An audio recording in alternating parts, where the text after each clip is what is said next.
Chelsea have made contact with Sporting over a deal for defender Ousmane Diomande, as they explore centre-back reinforcements in January. The 20-year-old Ivorian has been identified by Chelsea as one of their primary transfer targets, with striker options also being discussed internally.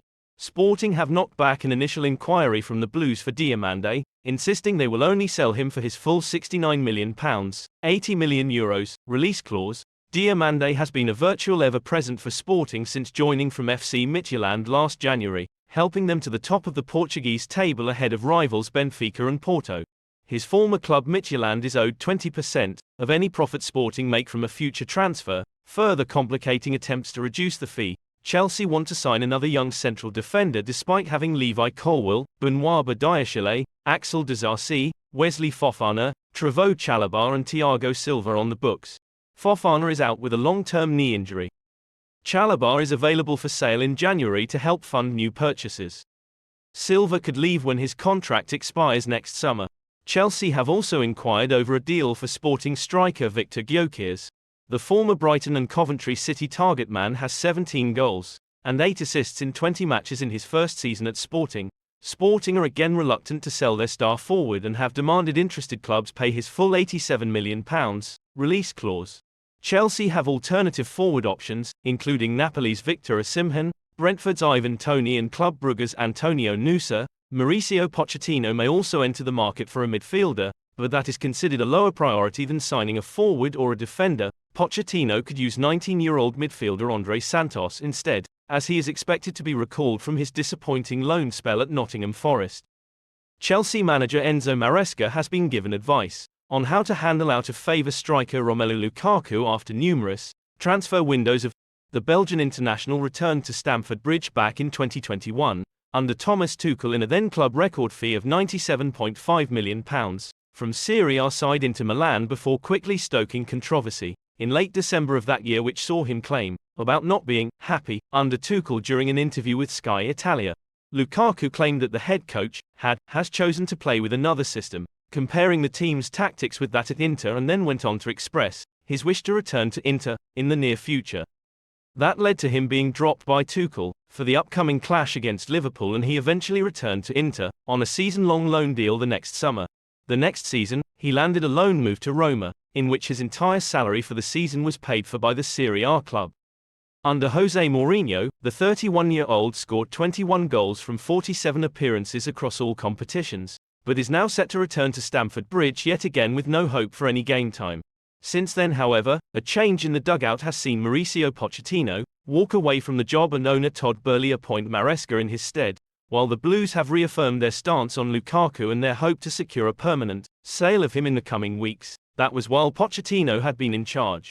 As Maresca arrives, he has now inherited arguably Chelsea's biggest singular player issue for years and must decide what to do about it. The star's release clause is believed to be £38 million, and while clubs have started offering cheaper offers, it's not looked fantastic business-wise ahead of the window's official opening next week.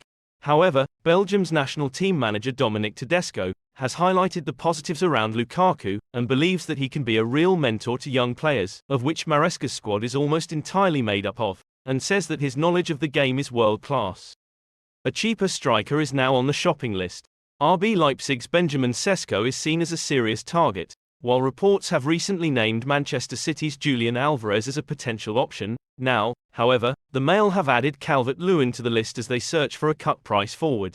Calvert-Lewin, 27, is approaching the final year of his contract with Everton, and has been offered the chance to sign an extension, but the Toffees' well-publicised financial struggles could see them forced to cash in on the striker for a low fee. That has piqued the interest of Chelsea, who are said to be among a list of Premier League sides trying to determine the cost of a potential deal.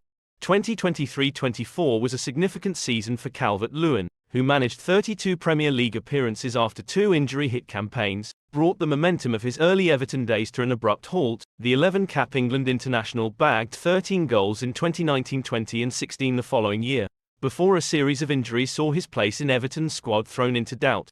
Calvert-Lewin found the back of the net 7 times last season. Only 3 Chelsea players, Cole Palmer, Nicholas Jackson and Raheem Sterling, managed more.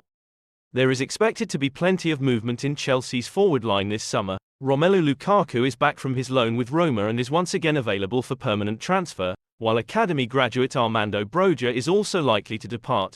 Everton striker Dominic Calvert-Lewin has been linked with a summer move to Chelsea, but it is understood he will not be heading to Stamford Bridge in the coming months. Although the Blues are keen on signing a new striker, they have reportedly made Crystal Palace winger Michael Olise their primary target.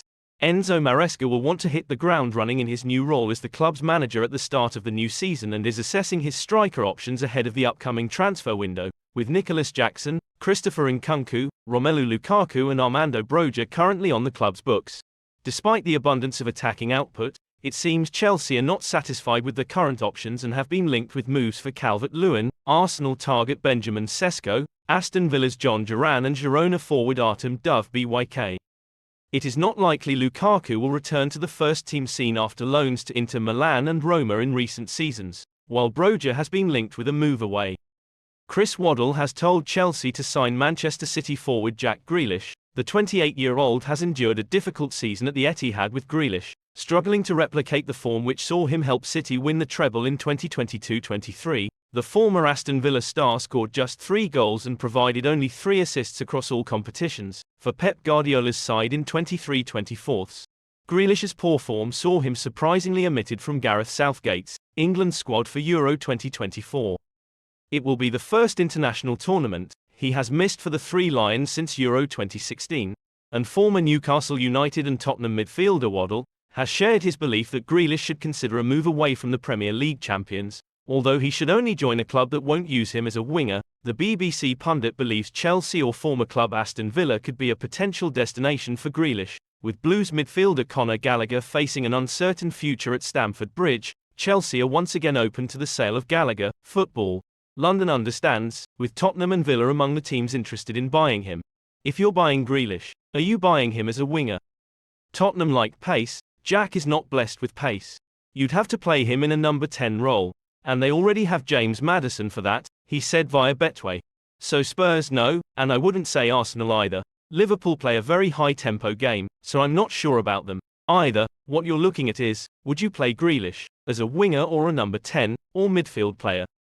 If I was buying him, I'd be looking to play him in the middle. He does a job on the wing, but wingers create, get around the back, and Jack can't get round the back.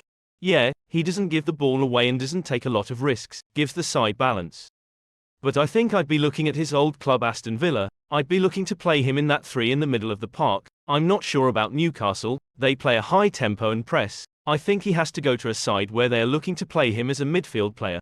Chelsea could be an outside bet with Gallagher possibly going. You could see him playing that midfield role, he'd be more effective there. He's got vision, he can see things, he's good at give and go, but he's stuck on that wing. You're thinking there is surely more in his locker.